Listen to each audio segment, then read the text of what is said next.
Hello mga madi! Gagawa tayo ng ginisang kangkong with pork and tofu.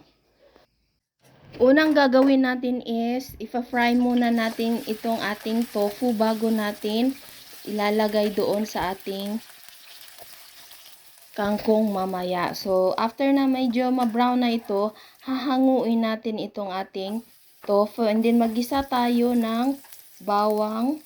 Binawasan natin yung ating oil.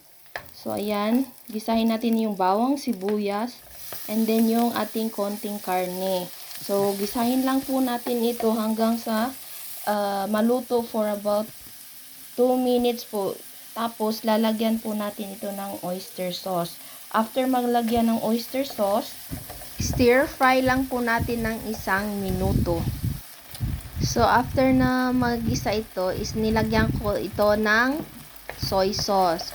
So, paghalu-haluin lang natin ito ng another 1 minute hanggang sa maluto yung ating karne. Saka po natin ilalagay itong tangkay ng ating kangkong. Kasi ito talaga medyo matagal itong maluto compare doon sa dahon. So, nilagyan ko ito ng nilagyan po natin ito ng tubig yung ating niluluto para maluto itong ating tangkay. Kasi ito talaga yung medyo matagal maluto kasi medyo matigas ito. And then after 5 minutes, nilagyan ko ito ng tofu na pinirito natin kanina. So, takpan natin ulit ng 2 minuto and then saka po natin lalagyan siya ng seasoning kasi dadagdagan natin ito para maging malasa po yung ating ginisang kangkong. So, ayan. So, saka po natin ilalagay yung ating mga dahon ng kangkong. Lutuin natin ito ng 3 minuto.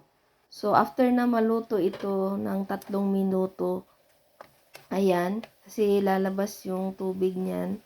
Saka po natin paghalu-haluin para ma-mix po yung ating dahon at saka tangka. Ayan, tapos na mga madi. Thank you for watching mga madi. Kain tayo.